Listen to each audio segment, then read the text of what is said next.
Recording 39. You will hear a telephone conversation between the organiser of a park run and a woman who wishes to take part in the run. First, you have some time to look at questions 1 to 6.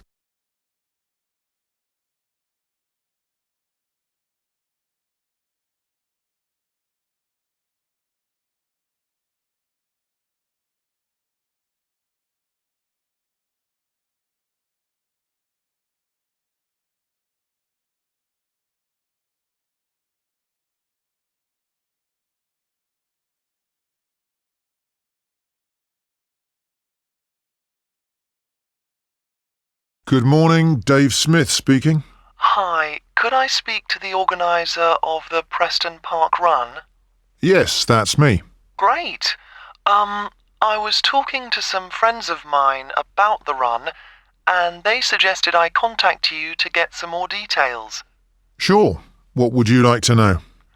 Well, they said it takes place every Saturday. Is that right? Yes, it does.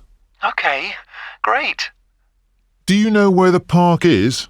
Oh, yes, I've been there before, but it's quite big and I'm not sure where to go. Well, there's a circular track that goes right around the park. The run starts at the cafe, goes past the tennis courts, then twice around the lake and finishes back where it started. Okay, and what time is the run? Well, the actual run begins at 9 a.m, but the runners start arriving at about 8:45. Okay, so I need to get up early Saturday morning then. And how long is the run? Well, it used to be 3 kilometres, but most people wanted to do a bit more than that, so we lengthened it to 5 kilometres. We now go round the lake twice, and that adds an extra 2 kilometres. Right. Not sure I've ever run that far, so I'd better start doing a bit of training. That's a good idea. But it's not a race, it's really just for fun. And the best thing would be to take it easy the first few times you do it, and then see if you can gradually improve your time. Is the run timed then? How do I know how well I've done?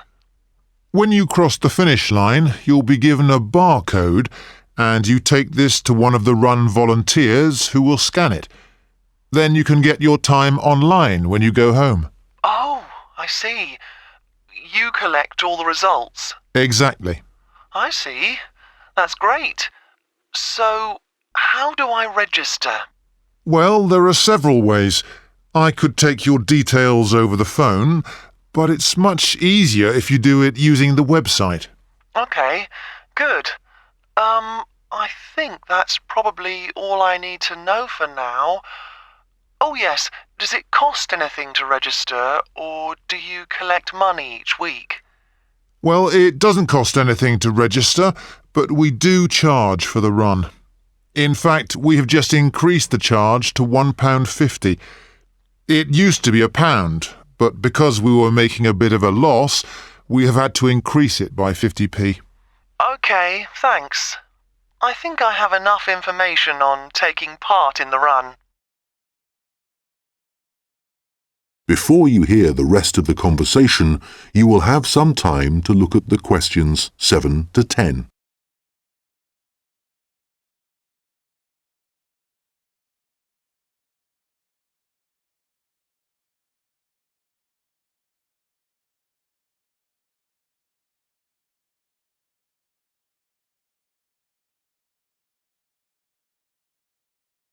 Now listen and answer questions 7 to 10. You mentioned volunteers. I have a friend who is interested in helping out. Can you give me some details so I can pass them on to her? Sure. Well, you need to ask your friend to contact Pete Morn. He manages all the volunteers. Okay. I didn't quite catch his surname. Was it Morn? M-O-R-N? No, just a bit more complicated. It's M-A-U-G-H-A-N.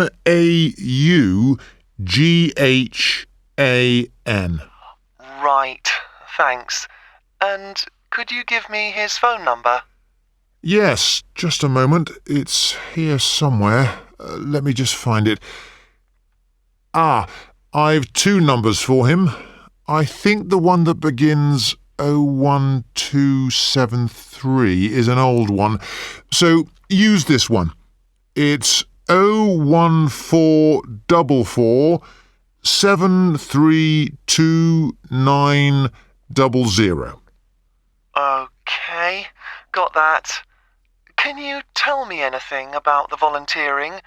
Like what kind of activities it involves? Sure. Well, we need volunteers for basic stuff like setting up the course. We have to do that before all the runners arrive. Okay, so that's a really early start. Yes, that's right. But if your friend would prefer to arrive a bit later, she can also help with guiding the runners so they don't go the wrong way. I see. I believe you do a report on some of the races. Yes, that's right. In fact, we do a weekly report on each race, and we always try to illustrate it. Okay. Well, my friend really likes taking photographs. She's just bought a new camera. Actually, that would be great. I don't know whether Pete has anyone to take photographs this week.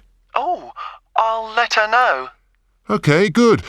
Could you ask your friend to phone Pete and let him know? Yes, I will. OK, thanks. Goodbye. Goodbye. That is the end of section 1. You now have half a minute to check your answers.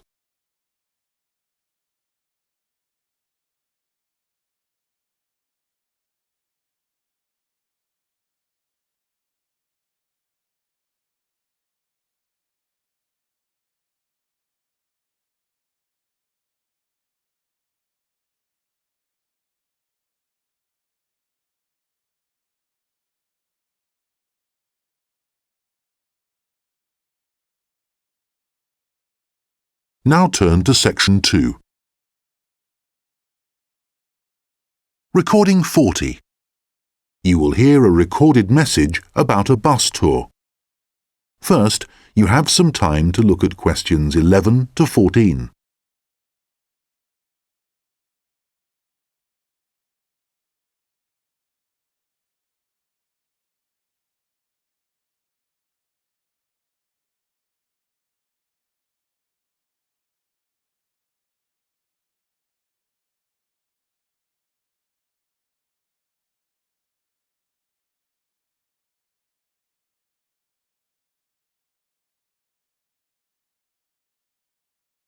Thank you for calling the phone line for the Pacton-on-Sea bus tour. This is a recorded message lasting approximately 4 minutes, and it provides general information on the town bus tour. Pacton-on-Sea is a beautiful West Coast town and has attracted tourists for many years.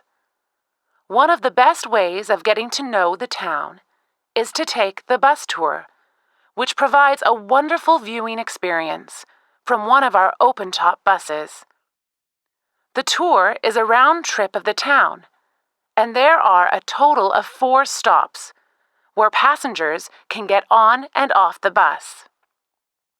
A lot of people start at the first stop, which is at the train station, as this is where many tourists arrive in the town.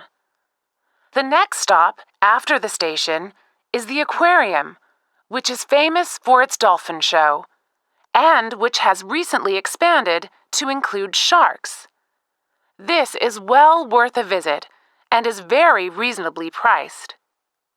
Leaving the aquarium, the bus tour goes along the coast road and after a few kilometers comes to the old fishing village, where you can get off to stroll along the waterfront. There are some original buildings here, but most of the area has been modernized and is now used as a harbor for all kinds of sea craft, including yachts and some amazing powerboats. The tour then heads off to the last stop, and this is where most of the shops are. So for those of you keen to do a bit of shopping, this is the place for you. Our advice is to go to this part of the town in the morning when it is relatively quiet. It does get very busy in the afternoons, especially at the height of the season. This area of the town includes an ancient water fountain where many people like to have their photograph taken, so do look out for this. Before you hear the rest of the conversation, you will have some time to look at the questions 15 to 20.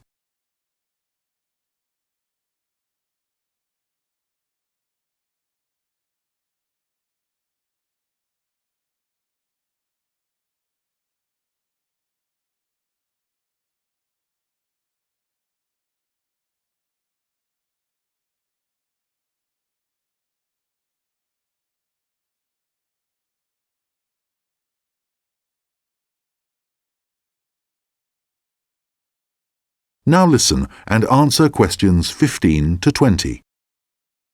Now, some details of the costs and timings. A family ticket, which includes 2 adults and up to 3 children, costs $30.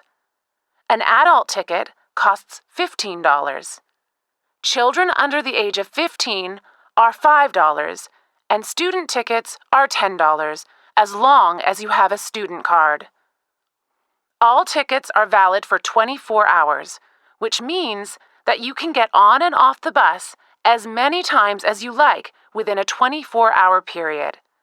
So you could, for example, start the tour in the afternoon and complete it the following morning.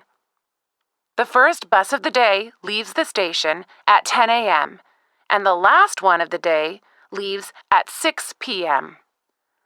Buses leave every 30 minutes, and each tour takes a total of 50 minutes. There are many attractions at each of the stops, so wherever you get off the bus, there will be plenty to do.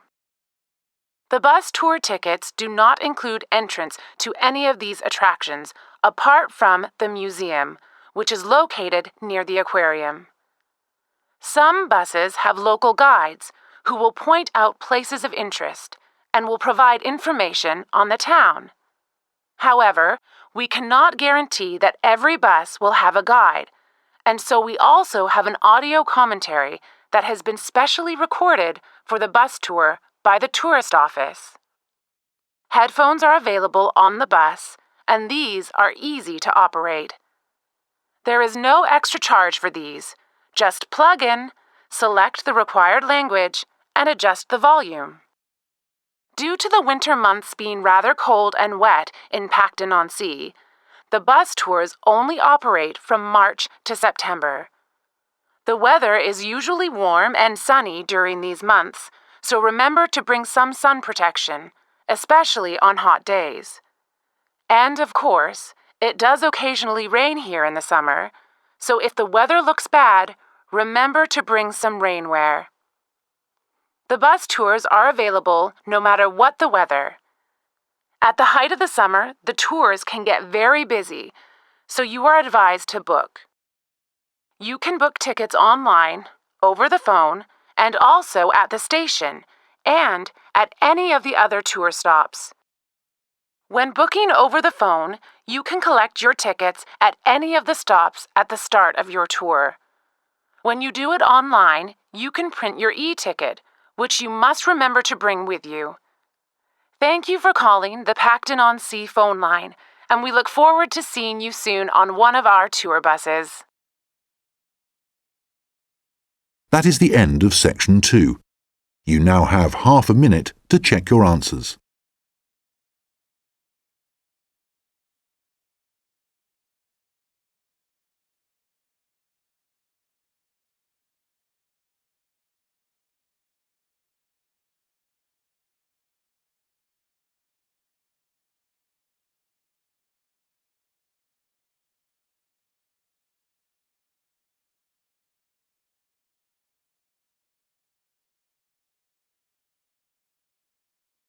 Now turn to section 3. Recording 41. You will hear a conversation between an admissions officer and a manager from the university's technologies department. First, you have some time to look at questions 21 to 26.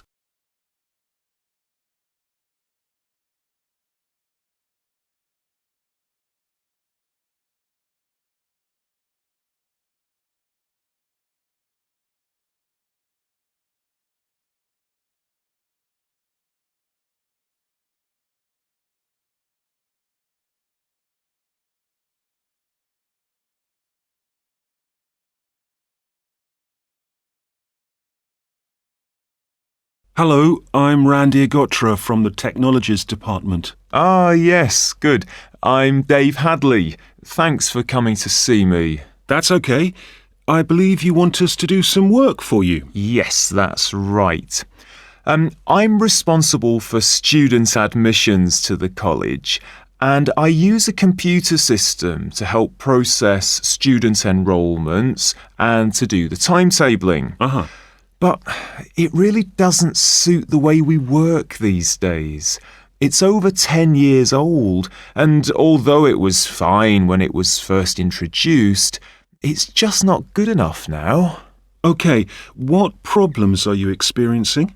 Well, 20 years ago, the college was quite small, and we didn't have the numbers of students or tutors that we have now. So the system can't handle the increasing volumes? Well, there's a lot more data now, and it sometimes seems the system has crashed, but in fact, it just takes ages to go from one screen to the next. Right.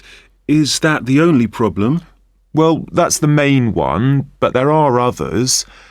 In the past, doing the timetabling was quite simple, but now we have a lot more courses, and what's made it complicated is that many of them have options. Right, but the system should allow you to include those. Well, no, it doesn't. It was supposed to. And a few years ago, we did ask someone from the technologies department to fix it, but they never seemed to have the time. Are there any other issues with the system? Well, I've been given extra responsibilities, and so I have even less time to do the timetabling. If there was anything you could do, Randir, to make the process more efficient, that would be really helpful. Well, it sounds like you could do with an assistant, but that's obviously not possible. So what about having an online system that students can use to do their scheduling? How would that work? Well, it may mean less choice for students, but we could create a fixed schedule of all the courses and options, and they could then view what was available. And work it out for themselves. That sounds great. Okay, so we'll need to decide whether or not to improve the existing system or to build a completely new system. Well, I'd much prefer to have a new system. Quite frankly, I've had enough of the old one. Okay, that'll probably take longer, although it may save you money in the long run. When were you hoping to have this in place? Well, it's January now, and the new intake of students will be in September. We need to start processing admissions in the next few weeks, really.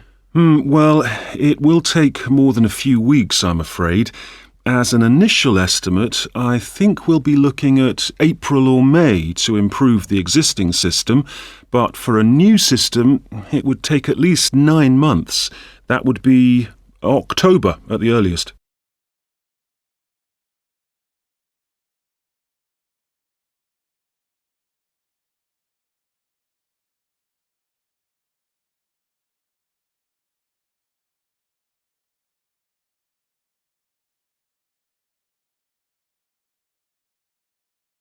Now listen and answer questions 27 to 30. What are the next steps if we are to have a new system? Well, the first question is, do you have support from your senior management? Yes, I've already discussed it with them, and they're also keen to get this work done.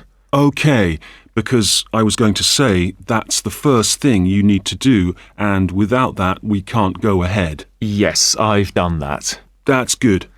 Actually, they mentioned that there's probably a form I need to complete to formally start the project. Yes, that's the next thing you need to do.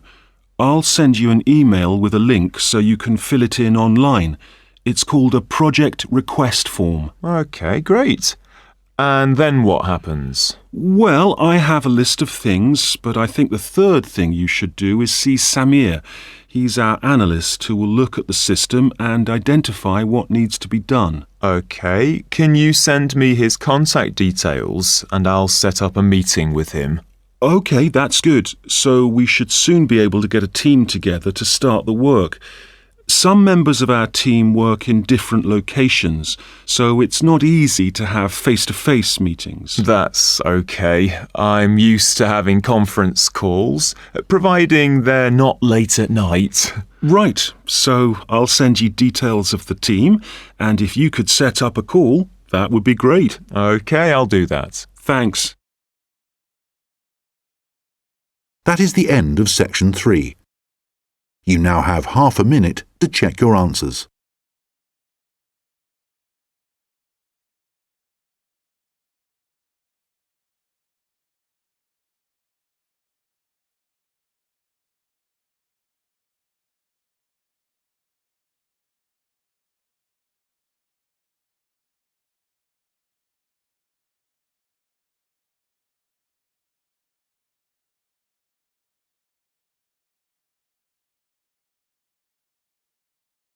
Now turn to section 4. Recording 42. You will hear a lecture about how the production of ceramics, such as plates, pots and glass, first began. First, you have some time to look at questions 31 to 40.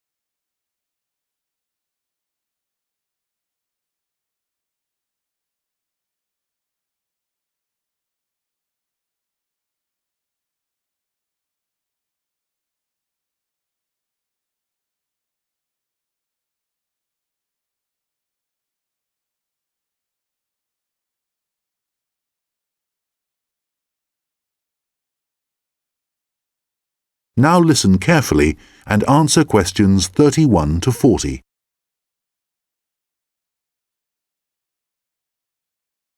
Hi everyone. Today I'm going to be talking about the origins of ceramics. So first of all, let's start off with, what is a ceramic? Well, generally speaking, ceramics are what you get when you apply heat to certain inorganic, non-metallic solids and then allow them to cool. And examples of ceramics are everyday things like earthenware pots, crockery, glassware, and even concrete. So how did it all begin? Well, it all started around 29,000 years ago, when humans discovered that if you dig up some soft clay from the ground, mould it into a shape, and then heat it up to a very high temperature, when it cools, the clay has been transformed into something hard and rigid. And so what did those first humans do with their discovery? Well, they created figurines, which were small statues and which depicted animals or gods or any shape that the clay could be moulded into. And all this activity was centred around southern Europe, where there is also evidence of ceramics that were created much later. The early humans also found a practical use for their discovery, such as storing things like grain, although there were drawbacks. The pots were porous, so that although they could carry water in them, it wasn't possible to store it over a long period. And also they were quite brittle and shattered very easily if they were dropped. But despite these problems, it was many thousands of years before there were any improvements. In China, at around 200 BC, they discovered that by adding minerals to the clay, they could improve both the appearance and the strength of the ceramics. But it took nearly 1,000 years before they perfected the process to produce high-quality ceramics known as porcelain. And once they had perfected the process, they kept it a secret for another 1,000 years. Compared to the first ceramics, porcelain was lighter, finer, harder, and whiter, and became an important commodity in China's trading with the rest of the world for hundreds of years. In fact, it became so valuable that it was known as white gold, and spies were sent to China to discover what they did to the clay to produce such high-quality merchandise. It wasn't until the 18th century that the secret began to unravel. A German alchemist called Johann Friedrich Böttger was asked by the king to make gold out of lead. Unfortunately, Böttger failed to achieve this and soon gave up. But in order to please the king, he attempted to make high-quality porcelain. And after many years of experimentation, he discovered that by adding quartz and a material called China stone to very high-quality clay, he managed to get the same results that the Chinese had been achieving for the last 1,000 years.